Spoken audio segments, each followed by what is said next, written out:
നമ്മളെയൊക്കെ സൃഷ്ടിച്ച് ഭഗവാന് അറിയുന്നത് പോലെ നമ്മുടെ മനസ്സിനെ മനസ്സിലാക്കാൻ മറ്റൊരാൾക്കും സാധിക്കുകയില്ല.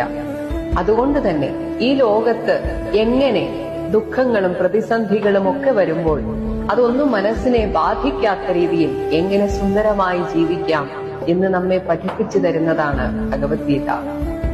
ഗൃഹസ്ഥനായ അർജുനന് യുദ്ധമുഖത്ത് വെച്ചാണ് ഭഗവാൻ ഗീത ഉപദേശിക്കുന്നത്. ഇതിൽ നിന്ന് തന്നെ നമുക്ക് മനസ്സിലാക്കാം, ഗൃഹസ്ഥരോടുള്ള ഭഗവാന്റെ ഉപദേശമാണ് ഭഗവത്ഗീത. യുദ്ധം എന്നത് നമ്മുടെയൊക്കെ മനസ്സിന്റെ സംഘർഷങ്ങളാണ്. ജീവിതത്തിൽ നമ്മൾ അഭിമുഖീകരിക്കുന്ന പ്രതിസന്ധികളും പ്രശ്നങ്ങളുമാണ്. ഈ പ്രശ്നങ്ങളോടും പ്രതിസന്ധികളോടുമുള്ള നമ്മുടെ സമീപനം എങ്ങനെയായിരിക്കണം, എങ്ങനെ ഇതൊന്നും നമ്മുടെ മനസ്സിനെ ബാധിക്കാതെ കൗശലത്തോടെ ജീവിക്കാം എന്ന് നമുക്ക് വളരെ വ്യക്തമായി പറഞ്ഞു തരുന്നതാണ് ഭഗവത്ഗീത.